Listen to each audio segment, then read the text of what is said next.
Hello, everyone. Today I'd like to discuss something with you that's in two parts, kind of, but they're related parts. The first part has to do with the nature of the Ascension as it is presented to me through my mentor, Thoth Hara,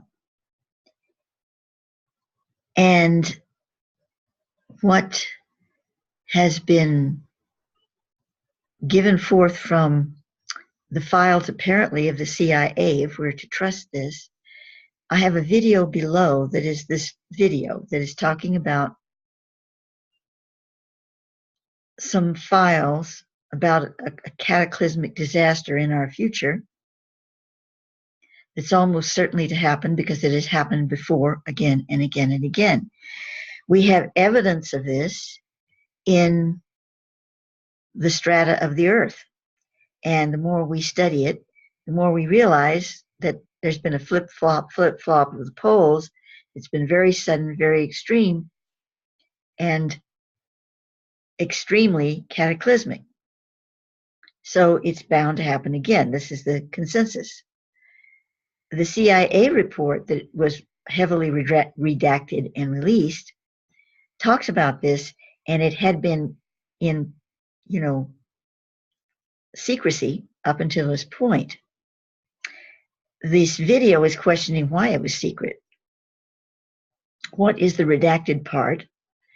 What is it that we don't know out of this report that would make it something they felt they had to keep secret? So you can listen to that video yourself if you wish. I'll embed it along with this one. But what I'm going to be addressing at the moment concerning it is that scenario that is in our future in one way or another, it completely wipes everything off the planet. We have to start over again. We'll be like the little mastodons with the daisies in their mouth, frozen solid. And it could happen tomorrow, but it could happen thousands of years from now. That's just what the scientists are saying. However, that scenario, according to what I receive, will be different this time because it will be part of the whole ascension mechanism. In other words, what's going to take place this next time around, whenever that may be, will be a complete dissolution of this planet. It will no longer continue to exist here in this vibrational zone and in this point in space. However, Gaia, the Earth, the consciousness of Earth, will be transferred through this ascension mechanism, this planetary ascension mechanism, to its, I could almost say, original home, because the energies, the coding of it comes from there in the realm of the blue star Rigel. That's a whole nother topic. I'm not going to get into it here, but I will supply links to all that for those of you who are not following my work on that level, if you wish to go there. So what is being stated is that instead of going through this wipe the slate clean, we're all frozen solid, and then the little handful of people that survive, come build back the planet, and here we go again for another round. Instead of that happening, those souls who choose the ascension process will be translated to this new Earth star field, along with the planetary genius of the planet. When the planetary genius is taken out of the core of the planet cannot survive any longer. It basically turns to dust, I guess, or little meteoric fragments or pure light. I don't know exactly, but it disappears. And the souls that are not chosen, well, they go on to another planetary realm where they can continue what they're doing until they get the knack of it and wish to choose something better.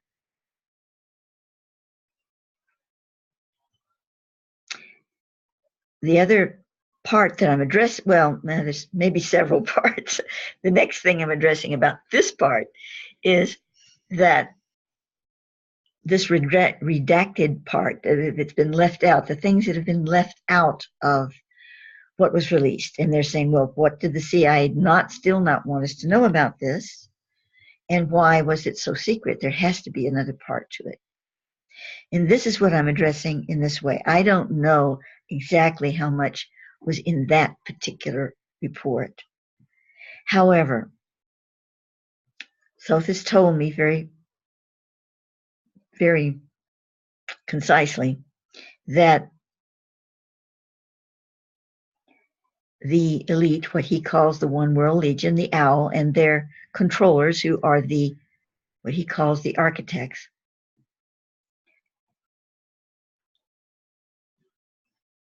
know and are working with very diligently that we have a fractured situation with timelines. There's what Thoth calls the Rana time wave, which as far back as the 1980s, he's been talking about this. And the Rana time wave is our complete matrix for continuation of this realm of time continuance that is not time as we know it, but it is a broader spectrum that contains all the timelines in a concise, coherent flow in the universe.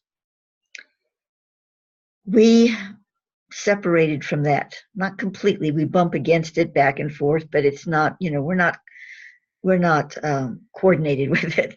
We're not coherent with it now. And there's a whole story behind that, not going into it here. I can place links. And when we separated from this, or became uncoherent from it, let's say, we fractured our timelines all over the place. The one that you are receiving this energy on, the one that we are all having a consensual reality in right now, is the one that we need to preserve and to bring forward, because it is the one that is being directed back into the Rana flow.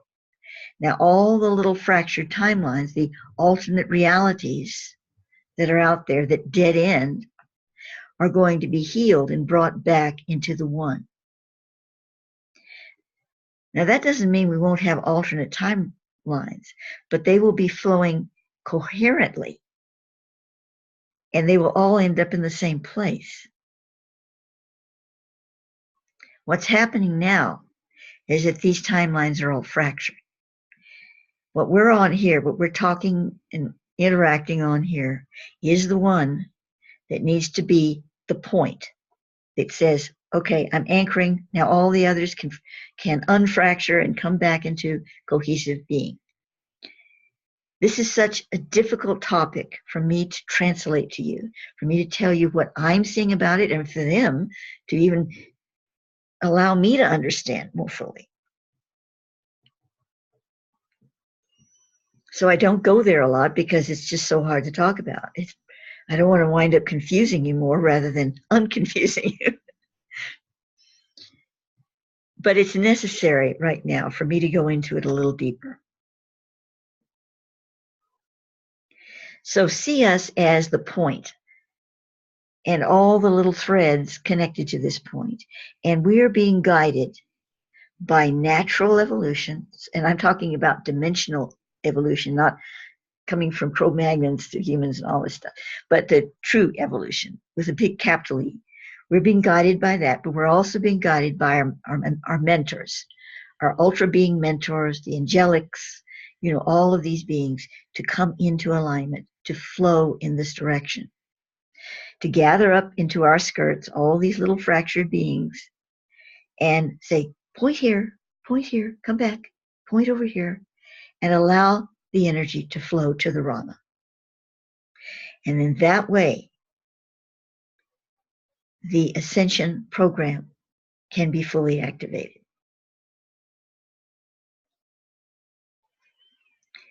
Now, this brings us to part 2, and that is that these OWL are architects, whatever you want to call them. These are names. These are just key little names that Thoth has made up, I guess, to give me to describe these persons and beings. And I'll give you more place you can find other information on all of this. But they are some off-world, some on-world, and they have an agenda. And it's a much bigger agenda than all the agendas we think about with the Rockefellers and the Rothschilds, Agenda 51, and this and that agenda. All these agendas are minuscule, but they are connected to the big A agenda, the super agenda. And I'm not going into that agenda. A lot of it is not my need to know, and those will not inform me in order for me to keep on being here on this planet for a little bit longer. And I don't know it, okay? Anybody listening to this, I don't know a lot of this stuff because I'm not allowed to know. I knew some of it, but not anywhere near all of it. And this is according, of course, to which I know anything because I'm just telling you what I'm receiving.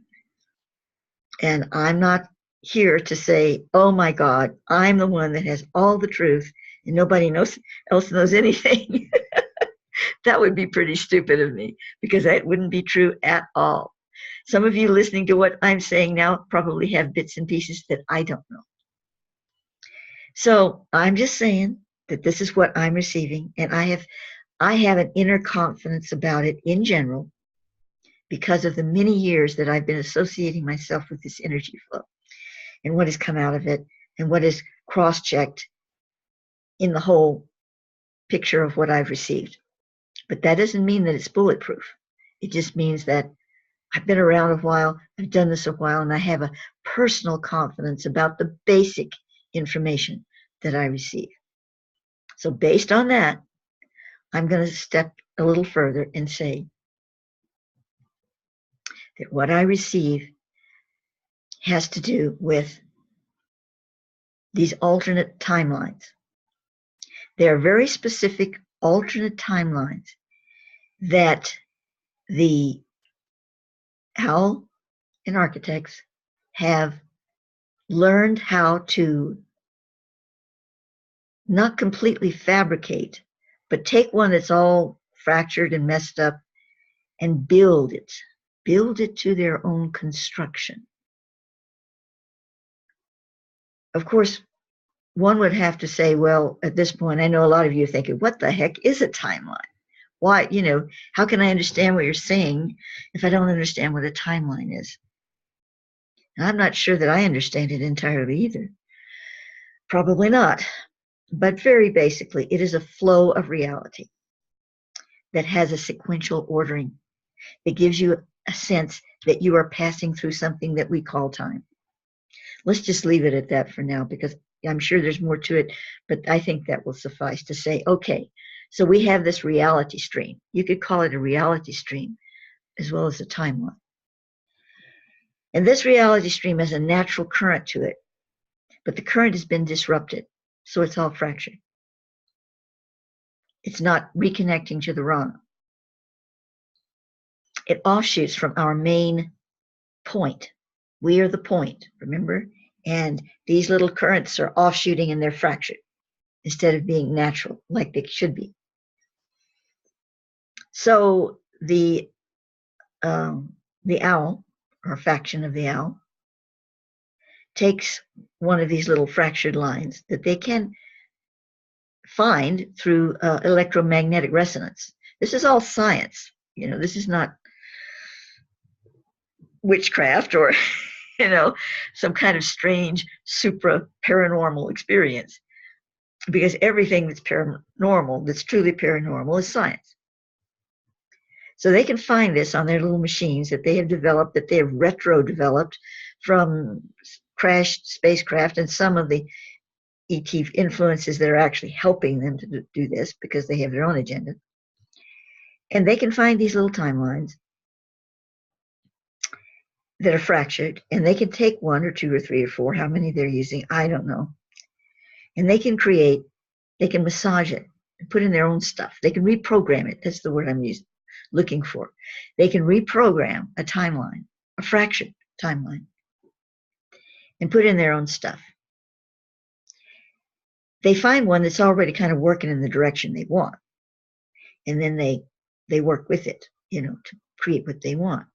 Okay, so let's just take one of these timelines, because I don't know if they have 1 or 5 or 6 or 20. I really don't know at this point, but let's say they have one.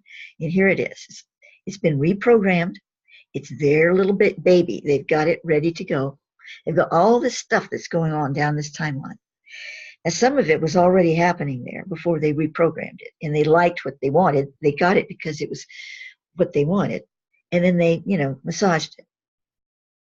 And that timeline has a lot of good guy, bad guy stuff in it.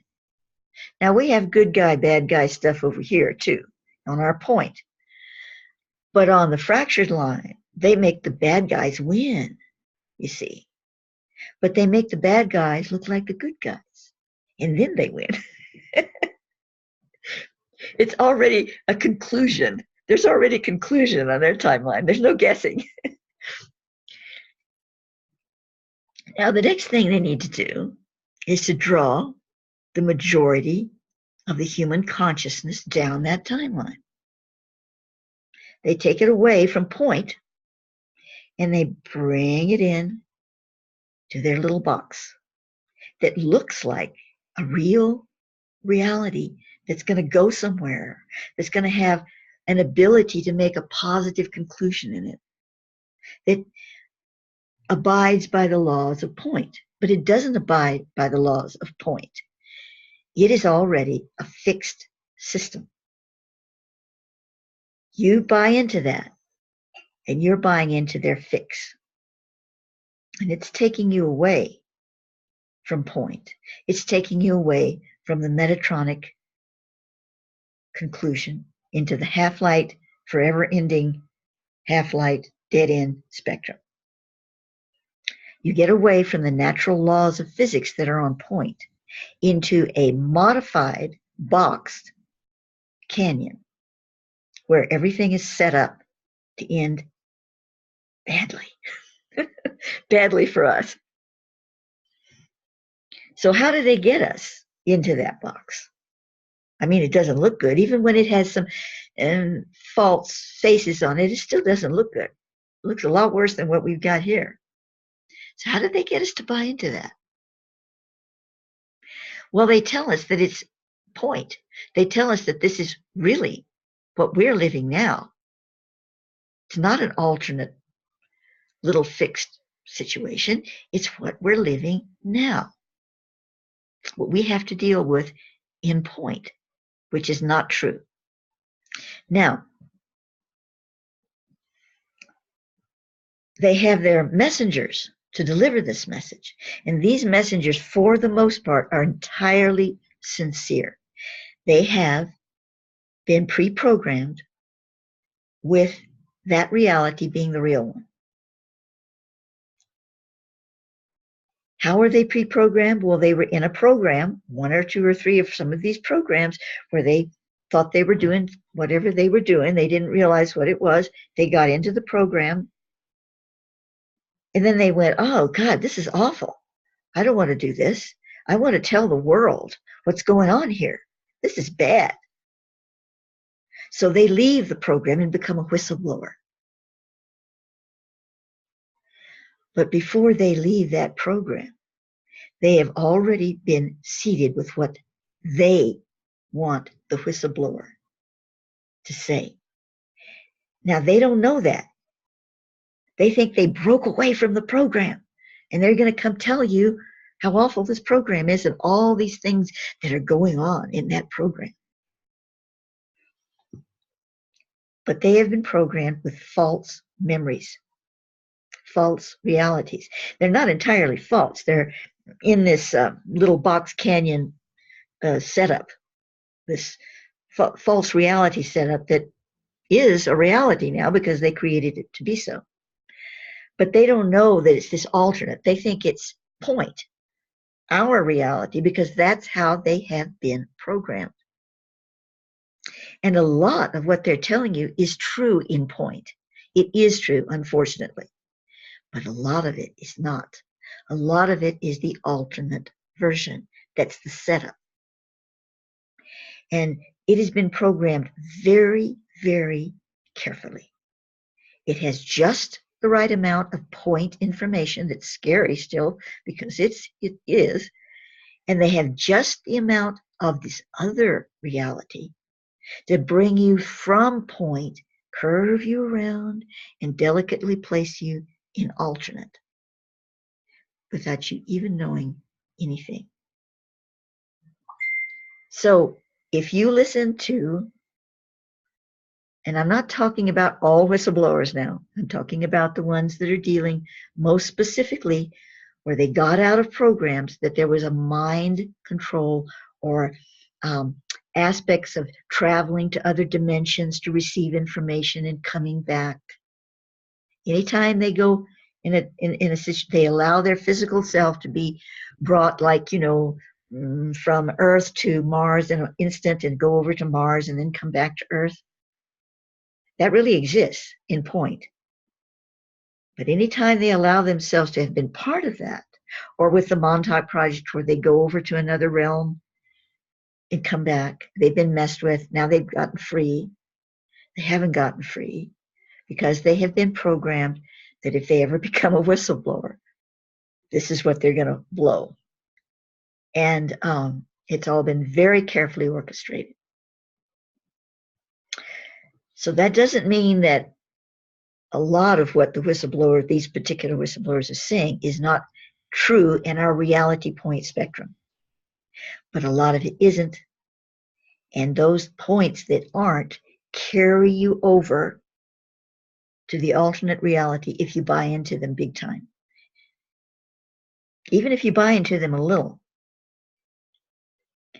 So when you're listening to those persons who are very sincere and they are talking about what they remember, just be aware that not everything they are saying is our point reality. Much of it, especially the really nitty-gritty growth stuff, is over in the alternate. And just say, I'm not going there. I can listen to this to a degree, but I would say don't even listen to it because we have to be aware of these things, that these things are happening. It's not like we want to shut everything off and just say, oh, no. I'm just going to focus on sunshine and butterflies and rainbows and unicorns. I'm only going to think good thoughts, and I'm not going to see anything else. It doesn't exist in my reality. That sounds like it would work, doesn't it? Because you'd shut out everything else and you'd just be in your little zone of light and love. But it doesn't work that way because we are whole spectrum beings. And if we shut out the reality, the knowledge that other things in our spectrum exist because we don't want them to exist there, then we're really closing ourselves down. However, on the other side of the fence, if we open ourselves to just like buy into and feel angry about and feel disturbed about and focus on these, oh, this is awful, look at this, look, then we're doing the exact opposite. We're buying into it all and we're allowing it to disseminate us, to tear us apart, to feed upon us, to feed upon our fear. What was the name? I love it that Woodward named his Trump book Fear, because this is where it's at. We either buy into love or we buy into fear. But buying into love doesn't mean shutting down the senses to make you blind to what is in the spectrum that you're swimming in. What it means is when you buy into love, you embrace everything and you say, I see what you are, but I see where I am stronger. And I embrace every bit of molecule of love in everything. And I am not fearful of what I see that is not yet a part of that love. It simply is. And I recognize it. But I'm not going to go there and let it feed off of me in fear. And when we can do that, we can become a whole love vehicle and not a selective love vehicle. And the only way we're doing ascension is to be a whole love vehicle. We cannot cast out of reality the things we don't want to look at, but we cannot embrace those things in fear. We embrace them in love. So,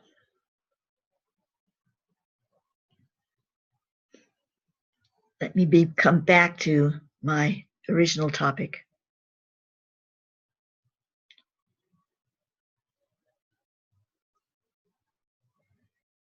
So, what else can we do to keep us from going? Well, first of all, before I get to that, now let me get to, I don't have notes here. You know me, I just talk off the top of my head.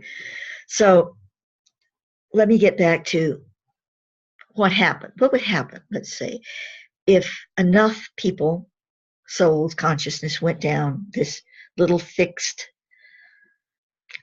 orotronic box canyon reality stream, timeline stream, all these things. Well, we wouldn't have ascension, as we're calling it, anytime soon. We'd have to work out all that stuff and get ourselves out of that box. So even before I go there, why are they doing this? Why are they doing this? Well, I don't have the entire answer to that, because if I did, I may not still be among the living. So I don't have it. I honestly don't. They won't give it to me, and I don't want it. I don't want to go there. So I can't tell you that. But I can tell you this, that it's very important to some off-world beings that this occurs. And it's also very important to the architects. Most of the owls don't even know the answers that I'm saying I don't know. So we're going to leave it at that. It's very important to them. Suffice to say, the ascension is not a part of their program. So we'd have to work all that out. Eventually, everything goes back to light. Everything goes back to light, eventually. But we'd like it sooner rather than later, right? In our own little way of perceiving time, we'd like it sooner. And it's not only about us. They have told me this, that all this little thing that's sitting up here on Earth, planet Earth, little speck in the universe, we're so insignificant. Well, we aren't insignificant. I don't think anything is insignificant, any world. But Thoth is referred to Earth as being a particularly potent point in what we call our universe. And helping the Earth helps a lot of things, not just the Earth. Again, I'll leave it at that. It's really important. That's why this big super agenda of the off-worlders, along with the architects especially, are so focused on us. It's not about mining gold and all of that. That happened, but that's just a sub-story. So back to what happens if we all go traipsing down this other path, or a lot of us do. So the ascension is really postponed in the way we understand time, because again, we have to deal with that conundrum. But it also throws off a higher light program, postpones it greatly, bigly. So suffice to say, we'd all like to get, all of us who are on point here and listening to this, would like to get ourselves and all our other selves, because we're living on these fractured lines in a lot of places, but the point has not been directed there. You see, they want the point to come down their line. I'm calling it point because I could probably have to write a physics book on what point is, and I don't even know what it is at this time, all of that. But suffice to say, I can even get this information. It's just too much information. So let's just cut it down and say point. So they want point to go down their little fractured area. And the only way they can get that is for a 100th monkey version of our consciousness to say, yeah, we're going down there. Okay, let's all go, gang. And that's when they get point, and they want point. It's not about these particular souls walking down their path. They don't care about us. They want this consciousness point to move down there. And we've got the ball. So, what can we do to help this situation? To bring us all back to point and all our little fractured timelines to be safe and to come back and get healed and come back to the Rana with us. Well, one thing we need to understand is that these little alternate time waves are they're natural. There's nothing unnatural about them. They're little natural filaments that are like feelers out there, and they feel and they bring information back to point. And on these natural ones, because not all of them are fractured, we still have some nice healthy ones out there. We have alternate lives. Not every person has a life on every one of them. You and have one, and maybe I'm over here, and maybe we're sharing this one together. And, I don't know how many there are. There are lots of them. Lots is a good scientific term. And there's no problem with that because they're coherent with point. They're coherent with point. They just give us more dimensionality. The fractured ones are another matter. And we could be on some fractured ones too. And that's where we get our headaches. A lot of problems, we don't know what's going on, it could be coming from where we're on a fractured line. They just happen to be fractured when we were on it. So, but that's a natural fracture. We're not talking about something they've corralled and recreated for themselves. The ones they've chosen, you can bet, are ones that the only souls that were on that were ones that were very, very incoherent, so that they would allow their alternate reality selves to be part of it in some way or another. But that's a whole other topic. There's so much to talk about here. My little brain is just flying all in different directions. So I apologize that I'm not being as coherent as I could be. But it's a difficult subject for me to embrace, much less try to chirp it and talk about to you. So we have these naturally healthy, coherent, alternate lines. Where we exist on these alternate lines is good. There's nothing wrong with that. It's part of the plan. What if you on point here, were able to talk very specifically to your alternate selves and all these healthy little filaments and say, let's all get together, gang, and let's create a very bright, light-centric reality together. And let's focus that light through all the fractured lines, the naturally fractured ones and the ones that have been corralled. We're not going there. We're just focusing our light dimetrics all together, not just on point, but all of you who are aligned to point. And we're focusing this light in a way that it's not direct. You're not directly like trying to ping it with some big ray gun. You're simply expanding the bubble, the torus. I should call it a torus, the toroidal field that contains point and all the filaments, the healthy filaments and the fractured filaments. And you're just sending that light wave out.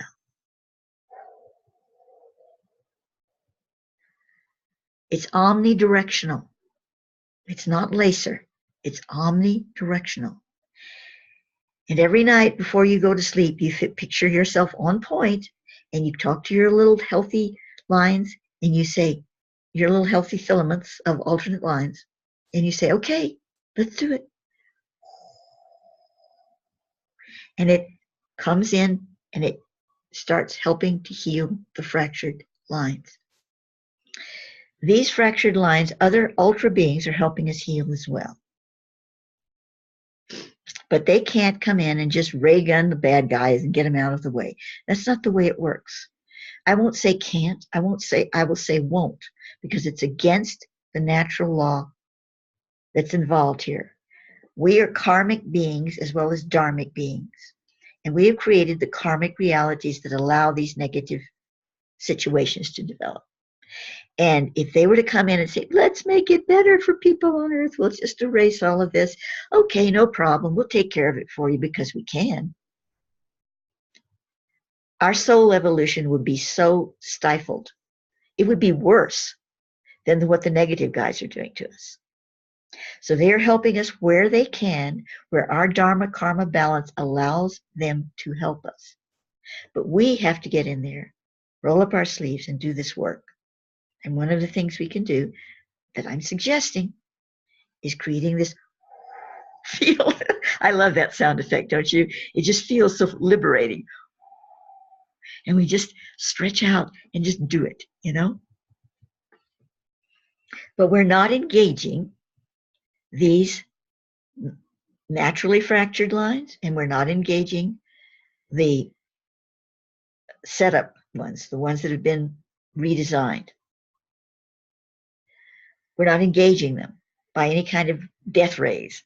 We're just, or healing rays even. We're just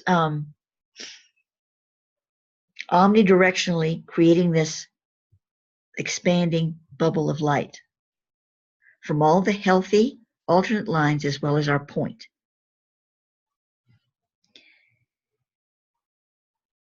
And I am considering actually creating a program where we all work together on this. I haven't got it right now, but as I'm speaking this to you, I am considering doing that because the Thothic touch on the shoulder says, if you'd like to do this, Maya, we'll help you do it. So, you know, this is something we could do. But in the meanwhile, you can do it on your own. You don't need a program from me.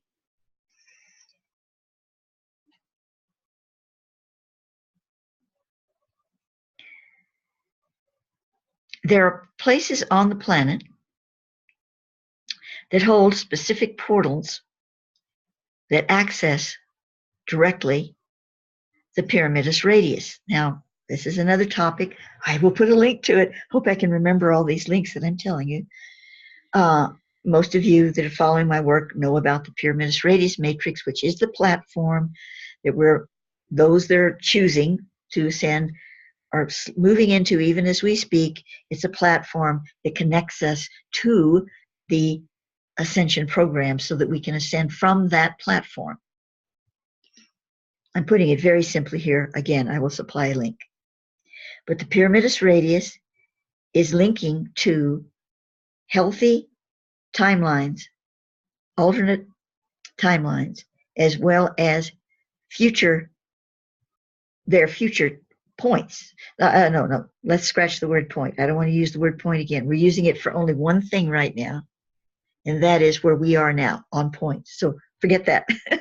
I'm going to say that the Pyramidus radius is bringing in all healthy alternate timelines. But even some of these healthy alternate timelines, you know, they're still working with our point. And they have future references that they are working with. Oh, this really gets complicated. Let me see how I can simplify it. For this one video, I just really need to simplify this. I'm going to put a pause for a moment to see if I can get myself collected on this. Okay, with a little Thothic help here, some of these healthy alternate timelines have developed futures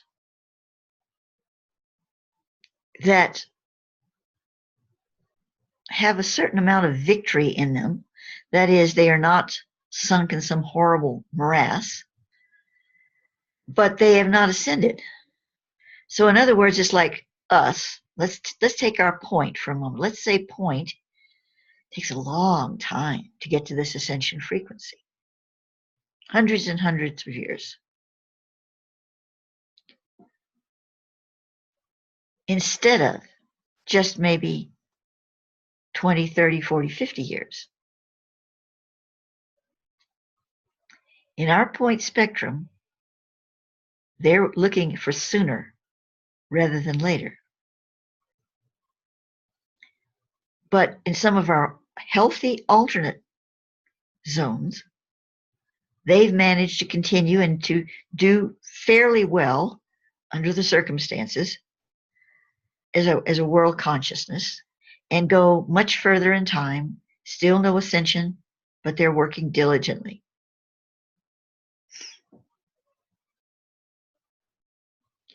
Now, I mention this because there are places on the earth in our point reality zone that are portals specifically that can be accessed through the Pyramidus radius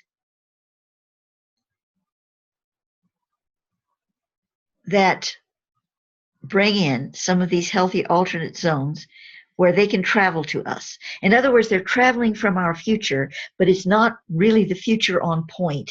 It's the future on various of these healthy alternate reality zones that have made it survived way into our future. One of the key ones, or if not the key one that's being worked through, is what is called in Celtic myth, High Brasil, Hybrasil.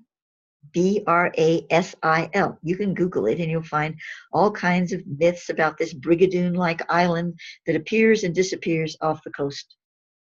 This island that appears and disappears off the coast of Ireland. I'm going to provide a link about that and the Rendlesham Forest episode in England that took place in our reality zone in the 1980s. In 1980, it's a whole very documented story.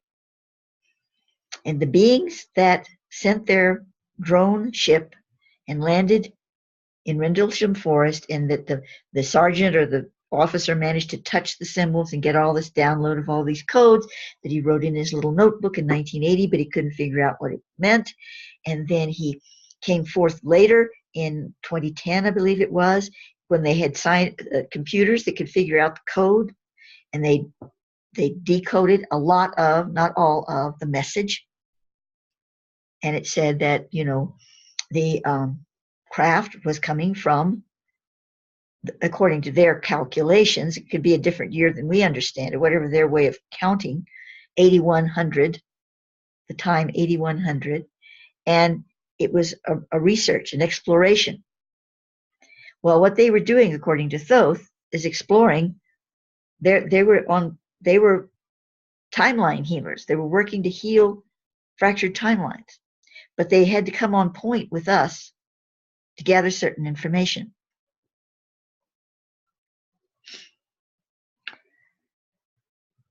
So that's one scenario that I'm just speaking about there. Anyway, so you can see that there's a lot to this, and even from what I know and am able to access, I've only shared a very small part here. I don't want to scramble everybody's brains, including mine, because it's very difficult for me to even get into all of this, But I've given this for a reason, and I think you see what my reason is. Two very important things. One, don't buy into the alternate spiel out there that's very popular. It's on all these broadcasts on Gaia TV, and we also now know about Gaia, that there's an alternate agenda with Gaia TV. All of this that's still being propagated, it's being propagated by a lot of people that are really hyping it up. I'm sure they don't realize that it's not entirely true information and the harm it could be doing, but they also are making a lot of money from what they're doing. So, it's kind of a hand-in-hand thing. Again, a lot of what they're saying is true, but most of it is herding us down this other box canyon that we don't want to go. So that's one thing that I'm just saying putting all this out just to bear in mind that this is happening. Anybody that's a whistleblower that comes out of one of those secret programs that has to do with time travel or has to do with dimensions or has to do with any of that have been given false memories, specifically to bring you back down this line. The other thing is we can do something to help.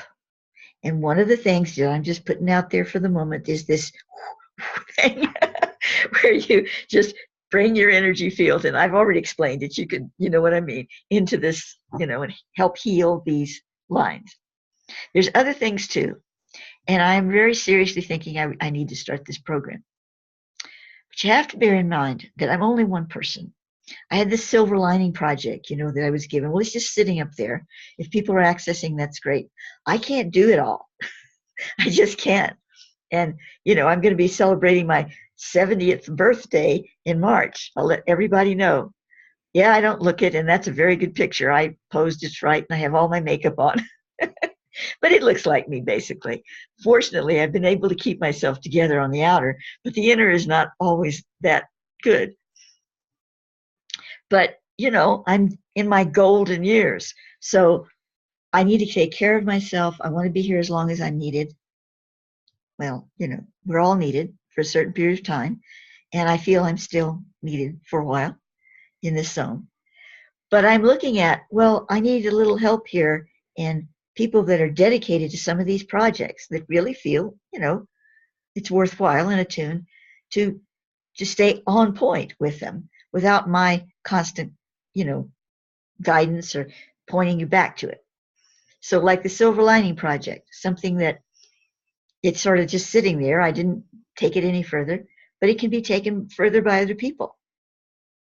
And so can this that I'm mentioning here. I will start this program. I think I'm going to do it. Yeah, but I can't just be on it all the time, just putting things out into it and keeping it going and keeping the little plate spinning on the stick. So if you're listening to this and you think this is a good idea, and I'm going to start this program, you need to keep the plate spinning on the stick.